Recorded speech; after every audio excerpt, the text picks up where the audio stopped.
नमस्कार, मैं रवीश कुमार। इस देश में आप नौजवान हैं और आपने कोई सरकारी परीक्षा दी है तो मुमकिन है आप परेशान हैं। सरकारी परीक्षा व्यवस्था फेल हो चुकी है। जो खुद फेल हो चुकी है वो दूसरों को क्या पास कराएगी। भारत के तमाम राज्यों में सरकारी परीक्षाओं की जाल में फंसे युवा आपको मिल जाएंगे। सरकारी परीक्षा का फॉर्म भरते ही नौजवानों के जीवन में कुछ बदलाव आते हैं।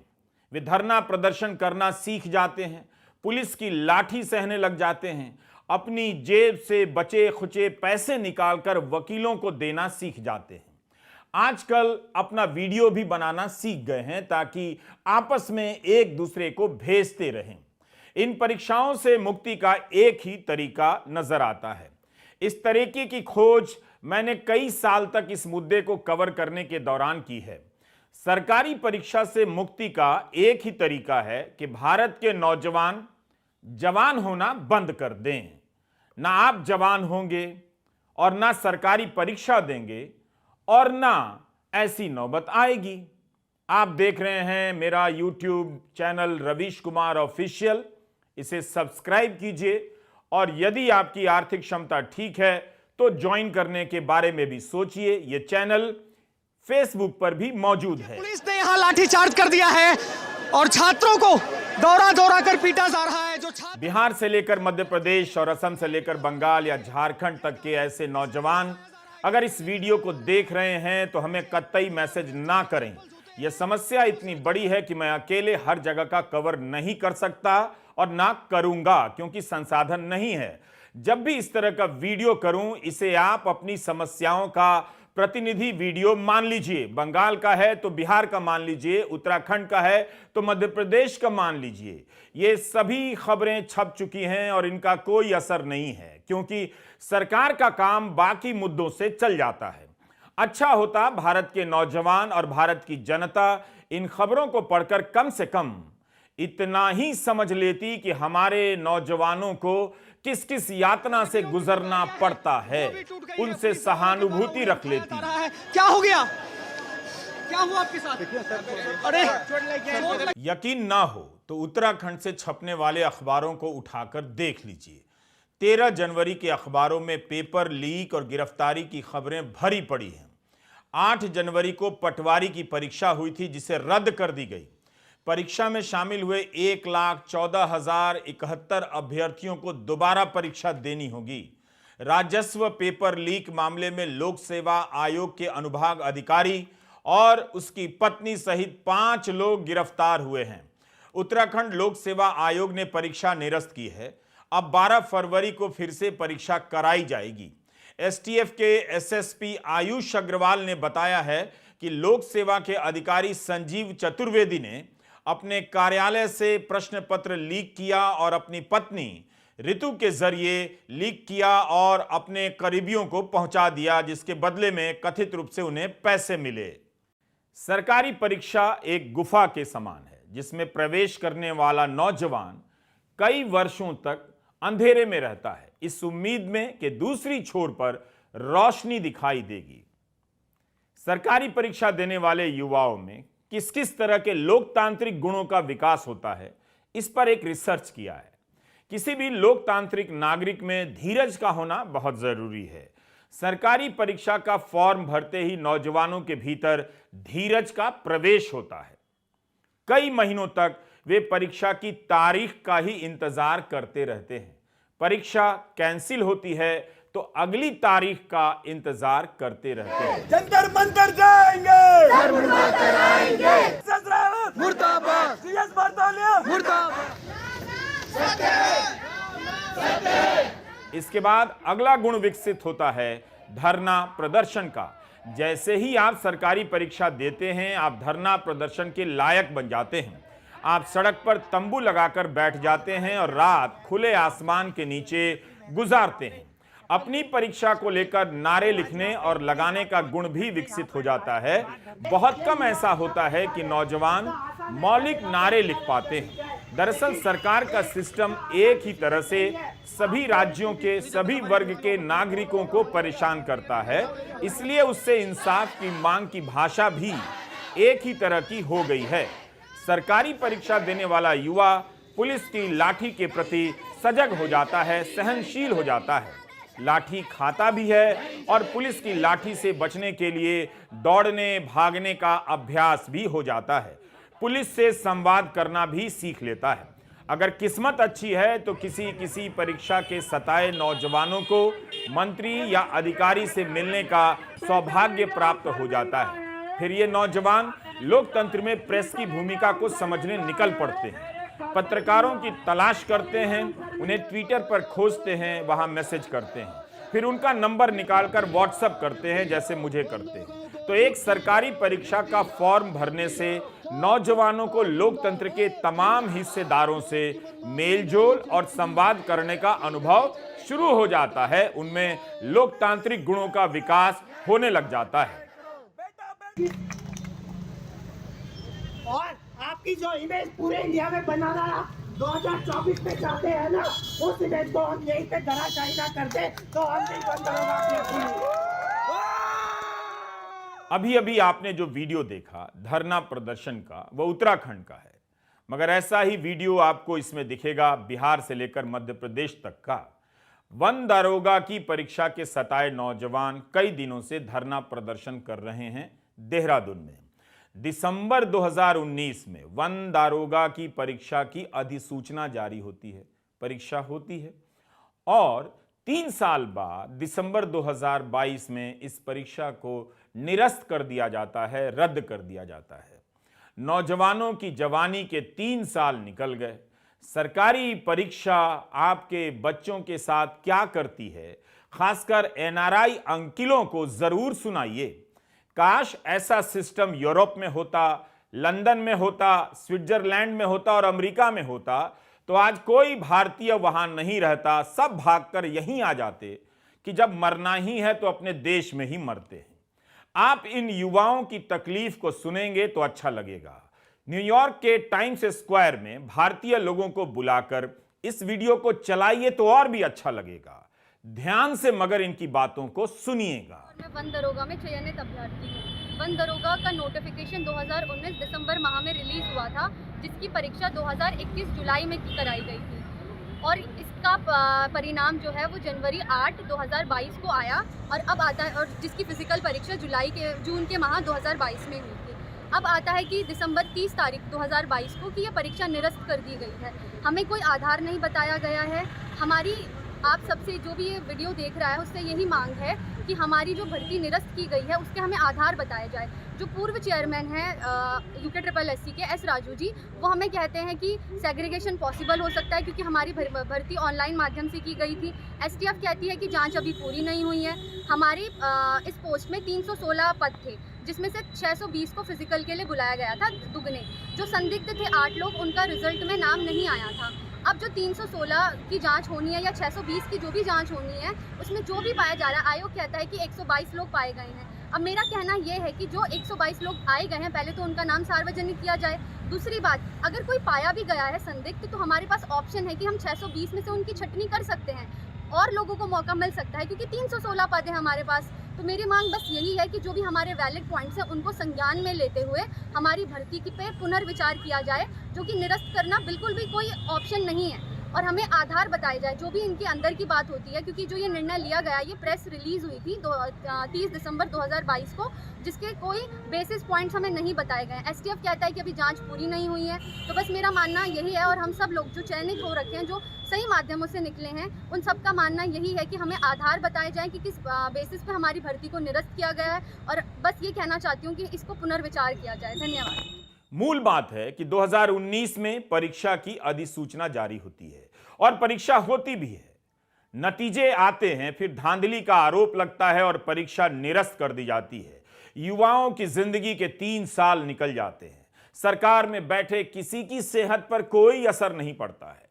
जांच, कोर्ट, कैंसिल, वकील, धरना प्रदर्शन में इनकी परीक्षा फंसकर रह जाती है। दरअसल हम इन युवाओं को केवल धरना प्रदर्शन करते हुए देखते हैं, उनके जीवन में झांक कर नहीं देखते कि आ कहां से रहे हैं, इनके सपने क्या हैं, इनके पिता क्या करते हैं, इनकी मां क्या करती हैं, किन मुश्किलों का सामना करते हुए ये स्कूल कॉलेज गए और अब इस परीक्षा तक पहुंचे हैं। क्योंकि आप छोटे वीडियो देखने लगे हैं, शॉर्ट वीडियो देखने लगे हैं, रील्स देखने लगे हैं। आपको बीमार किया जा रहा है। सरकार और तकनीकी यही चाहती है कि आप कुछ भी ठहर कर ना देखें, आप में देखने और समझने की चेतना का विकास ही ना हो। जल्दी जल्दी वीडियो देखने से हालात नहीं बदल जाते हैं। तो यह वीडियो लंबा है और आप इसे पूरा देखिए तो बात समझ में आएगी।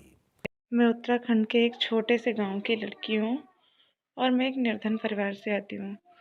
सर 2019 में जब से उत्तराखंड वन दरोगा की विज्ञप्ति आई थी, मैंने तभी से बहुत मेहनत से सेल्फ स्टडी करना स्टार्ट कर दिया, क्योंकि मेरी आर्थिक स्थिति ऐसी नहीं थी कि मैं तैयारी कर सकूं, किसी कोचिंग ले सकूं। मैंने घर पर रह के ही उसी दिन से दिन रात एक कर दिया कि मुझे जॉब करनी है।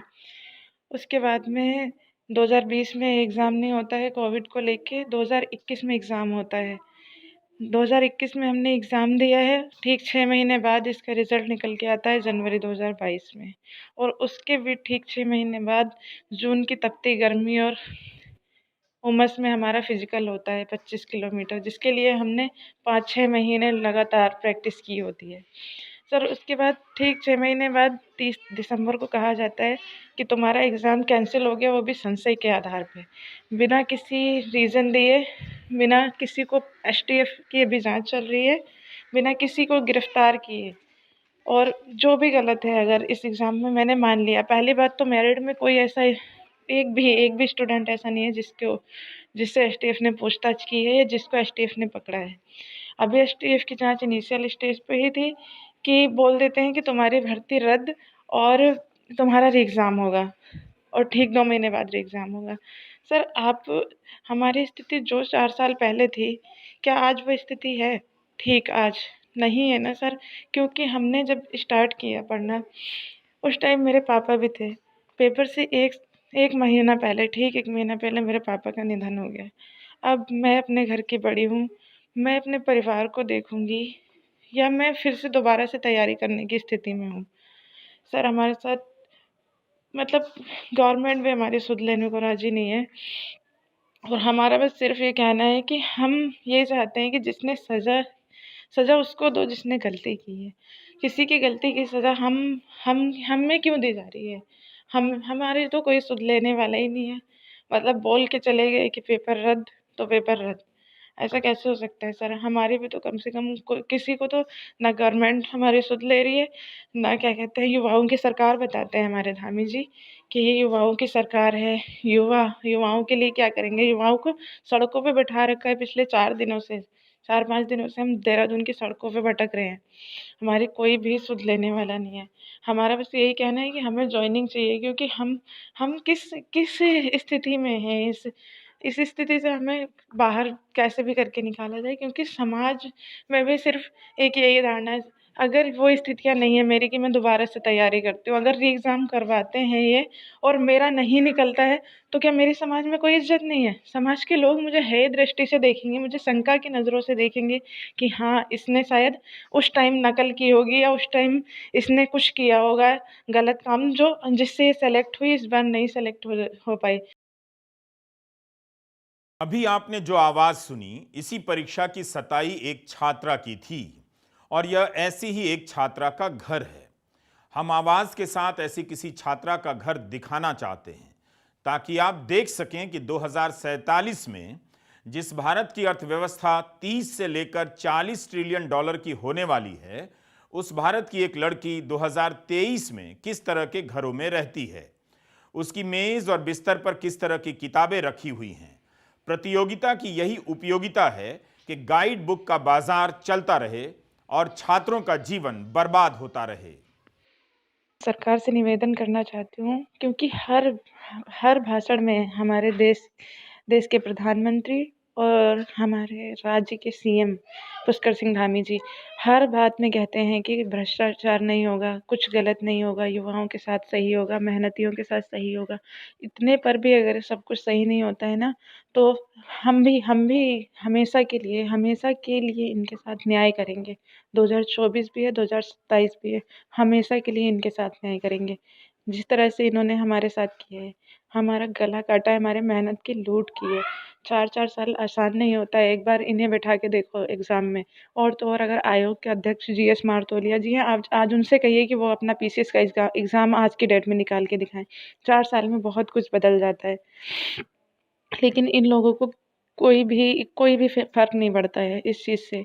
हमारी बात को दबाया जाता है, हम पे झूठा मुकदमा किया जाता है कि अगर तुम रैली निकालोगे या फिर आंदोलन करोगे या धरना दोगे तो तुम्हारे ऊपर मुकदमे कर देंगे, और हमें धमकियाँ दी जाती है कि ऐसे-ऐसे चार्जेस लगा देंगे कि तुम कहीं के नहीं रह जाओगे। सर, हमारी हेल्प कीजिए, हमारी कोई सुनने वाला नहीं है। और तो और उत्तराखंड की मीडिया भी इतनी शर्मनाक स्थिति है कि वो सिर्फ़ और सिर्फ़ सत्ता की चमचागिरी कर सकती है और कुछ नहीं कर रही है। सिर्फ़ जूते चाटने का काम कर रही है बस, और कुछ भी नहीं कर रही है। वन दारोगा या किसी सरकारी परीक्षा को कवर इस तरह से किया जाता है कि कोई खबर तक ना पढ़े, और पढ़ ले तो उसमें कुछ भी ना मिले। इन युवाओं की जिंदगी इस तरह से बर्बाद की जा रही है। एक छात्रा के पिता बीमार हैं, किसी फैक्ट्री में काम करते हैं। जिस दिन काम पर नहीं जाते उस दिन कोई पैसा नहीं मिलता। नौकरी उसका सपना है, मगर परीक्षा उसके सपने को कुचल दे रही है। सिर्फ उसके सपने को ही नहीं, उसके बाद उसकी छोटी बहन के सपने को भी। छात्रा का चेहरा हम नहीं दिखा सकते, मगर आवाज से आप महसूस कर सकते हैं कि इन परीक्षाओं ने इन नौजवानों के साथ क्या कर दिया है। मेरी छोटी बहन अभी कक्षा 12 में पढ़ती है। हाई स्कूल में उसने बहुत अच्छे मार्क्स लाई थी, 87% लाई थी। मुझे पूरा यकीन है 12th में भी उसके बहुत अच्छे मार्क्स आएंगे, लेकिन मैं उसको आगे कैसे पढ़ाऊंगी? मेरे पिताजी की इतनी क्षमता नहीं है कि वो उसे अच्छी हायर स्टडीज़ दे सकें। तो ऐसे में मैं उसे कैसे, मैं कैपेबल होती आज तो मैं सपोर्ट कर पाती अपनी फैमिली को, क्योंकि मैं भले ही कितनी भी प्रतिभावान क्यों ना हूँ, लेकिन मेरे पास मेरे पैसे नहीं है, मेरे पास मेरी नौकरी नहीं है, सिर्फ इसलिए क्योंकि दूसरों ने चीटिंग की, क्योंकि दूसरों ने भ्रष्टाचार किया और मेरी मेहनत। सर, मुझे यहाँ से अपने घर से वहाँ मेन रोड तक जाने के लिए 4.5 किलोमीटर पैदल जाना होता है। क्या हम लोग पैसे दे सकते हैं? क्या हम लोग 15 लाख रुपए घूस खिला सकते हैं? मैंने हाई स्कूल में अपने स्कूल में टॉप किया, मैंने 12th क्लास में मेरी फर्स्ट डिवीज़न है, मेरी बीएससी में फर्स्ट डिवीज़न है और मेरी एमएससी में भी फर्स्ट डिवीज़न है। ऐसा भी नहीं है कि मैं जस्ट 60% लाती हूँ। मेरी एमएससी में भी बहुत अच्छे मार्क्स हैं, मेरी 80% से नीचे आज तक कभी मार्क्स नहीं आए। मेरे एमएससी में भी मेरी 73% है। क्या आपको लगता है कि हम घूस खिला सकते हैं? इस परीक्षा में धांधली का आरोप लगा है, लेकिन इसे पास करने वाली एक लड़की कह रही है कि उसके घर की हालत देख लीजिए। क्या यह लड़की 15 लाख रुपए घूस दे सकती है? अगर धांधली हुई है तो क्या इस लड़की की गलती है? यह लड़की किसकी गलती की सजा भुगत रही है? अगर सिस्टम सही होता, ईमानदार होता, तो आज इस लड़की की यह हालत ना होती। यह लड़की जिस तबके से आती है वही भारत का असली चेहरा है। सोचिए, एक सिपाही 12 घंटे की ड्यूटी करता है, एक ओला उबर चलाने वाला ड्राइवर दिन रात कार चलाता है कि उसके बच्चे को अच्छी शिक्षा मिलेगी और नौकरी मिलेगी। लेकिन क्या उसे पता है कि उसके बच्चों का जीवन किस तरह से बर्बाद किया जा रहा है, ताकि उसका परिवार इसी तरह गरीबी के चक्र में फंसा रहे। जिस दिन वन दारोगा की परीक्षा निरस्त की गई, उस दिन एक छात्रा ने जो कहा, उस समय की प्रतिक्रिया आप जरूर सुनिए। हमारा आज ही निरस्त का निर्णय लिया गया है, ये UPSSC के द्वारा डिसीजन जिसे ये कह रहे हैं। हम आज रात भर यहाँ से नहीं उठने वाले हैं। हम या तो ये डिसीजन पलटेंगे या तो फिर कोई ना कोई तो दुर्गति ये देखेंगे, दुर्घटना कुछ ना कुछ होगी और सबसे पहले यही लोग फंसेंगे, यही लोग इसके कारण इसके जिम्मेदार माने जाएंगे। हम लोग आज रात, ये आप देख सकते हैं कितना ठंडा हो रहा है, देहरादून में कितना ठंड पड़ रही है, कोल्ड वेव चल रही है और हम लोग यहाँ से उठने वाले नहीं हैं। चाहे कुछ हो जाए, बर्फ़ पड़ जाए, चाहे कुछ आ जाए, कोई भी हमें यहाँ से हटा नहीं सकता है। लेकिन अचानक से हमें आज सुबह न्यूज़ मिलती है कि तुम लोगों का भर्ती भी निरस्त कर दी गई है। सर, एकदम बेसलेस ये जो इन्होंने तर्क यहाँ पर दिया है, ये बिल्कुल ही निराधार है। हमें समझ नहीं आ रहा है कि हमारी भर्ती निरस्त क्यों कर दी गई है। अगर इनको लगता है कि ये आंदोलन बस इतना ही रहेगा, अगर ये अपने युवाओं को न्याय नहीं दे सकते, तो इन्हें युवा की शक्ति को भी जानना चाहिए और हम यहीं पर बैठे रहेंगे और आंदोलन करते रहेंगे जब तक कि इस निर्णय को वापस नहीं लिया जाता। अखबारों में इस परीक्षा से संबंधित तमाम खबरें छपी हैं। पिछले सितंबर की एक खबर में मुख्यमंत्री धामी का बयान छपा है कि दोषी को छोड़ा नहीं जाएगा और ईमानदारों के साथ न्याय नहीं होगा। लेकिन दिसंबर 2022 में परीक्षा निरस्त कर दी जाती है, रद्द हो जाती है। अब जब यह परीक्षा फिर से होगी तो जिन छात्रों ने चोरी नहीं की, ईमानदारी से दी, उनके साथ न्याय किस तरह से होगा? क्यों उन्हें दोबारा परीक्षा देने की नौबत आई है? क्या इन सभी नौजवानों की गलती थी? एक परीक्षा 3 साल में पूरी नहीं हो सकती इस देश में? 2019 से 2022 आ जाता है और परीक्षा होकर कैंसिल होती है। क्या इससे किसी को फर्क नहीं पड़ेगा? यही वो खबरें हैं जिसे लेकर आम लोगों को सचेत होना है। खबरों को देखने का तरीका बदलना है। गोदी मीडिया के चैनलों को देखने की आदत आपको बदलनी है, छोड़नी है। एक तरफ आपके बच्चों का गला घोंटा जा रहा है, दूसरी तरफ आपको चीन और जापान की खबरें दिखाने का सपना बेचा जा रहा है। बेहतर है आप इसे आज ही समझ लें और रवीश कुमार ऑफिशियल देखते चले। जंतर मंतर जाएंगे, मुर्दाबाद सीएस बरतौलिया मुर्दाबाद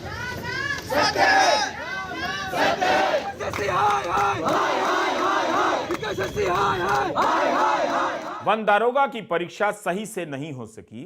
क्या किसी मंत्री ने नैतिक जिम्मेदारी लेकर इस्तीफा दिया? इस सरकार बनाम उस सरकार की बहस से क्या इनकी जिंदगी के साल वापस आ जाएंगे? 3 साल इनके बर्बाद हुए हैं। खबरों के अनुसार अब यह परीक्षा फिर से होनी है। एसटीएफ जो जांच कर रही है उसने पाया है कि नकल हुई है, पेपर लीक हुए हैं। आयोग का फैसला है कि जब परीक्षा दोबारा होगी तो वही बैठेंगे जिन्होंने पहले लिखित परीक्षा दी थी। क्या इससे उनकी मानसिक परेशानी कम हो जाती है? यह केवल इनके साथ नहीं हो रहा है जो देहरादून में सड़क पर बैठे। जो भी किसी ना किसी रूप में सरकारी सिस्टम के करीब जाता है, चाहे वो छात्र हो, किसान हो या बिजनेसमैन हो, किसी भी राज्य में, आप उसके अनुभव पूछिए, आपको लगेगा कि रिश्वत से बड़ा सत्य इस देश में कुछ भी नहीं है। जो जहां जिस कुर्सी पर है उसके आधार पर वसूलने से डरता भी नहीं। वसूली के अलग अलग तंत्र बन गए हैं। रिश्वत और अपने आदमी को सेट कर देना यहां की नैतिकता हो गई है। यहां के समाज में दलाली करने पर किसी तरह का नैतिक संकट नहीं होता है। आप दलालों की गाड़ियां देखिए, उनके कपड़े देखिए, उनके घर देखिए, जिन महफिलों में जाते हैं उनका स्वागत देखिए। उनकी सामाजिक प्रतिष्ठा में, राजनीतिक प्रतिष्ठा में आपको कोई कमी नजर नहीं आएगी। उनके पास सब कुछ है। वो इस सिस्टम में तोड़ निकालने के हुनर रखते हैं। तो इस समाज में जहां अदालत के फैसले से लेकर सरकार के आदेश तक में संदेह की पर्याप्त गुंजाइशें मिल जाती हैं, वहां यह मान लेना कि सरकारी परीक्षाएं दोष मुक्त हो जाएंगी असंभव है। लेकिन मुद्दे उठाने पड़ेंगे और प्रयास करते रहने पड़ेंगे। आप देख रहे थे रवीश कुमार ऑफिशियल। सब्सक्राइब करते रहिए और ज्वाइन तभी करिए जब आप सक्षम हों। इसका कोई दबाव ना लें। हमें जरूरत तो है, लेकिन आपकी जरूरत का भी ख्याल है। नमस्कार, मैं रवीश कुमार।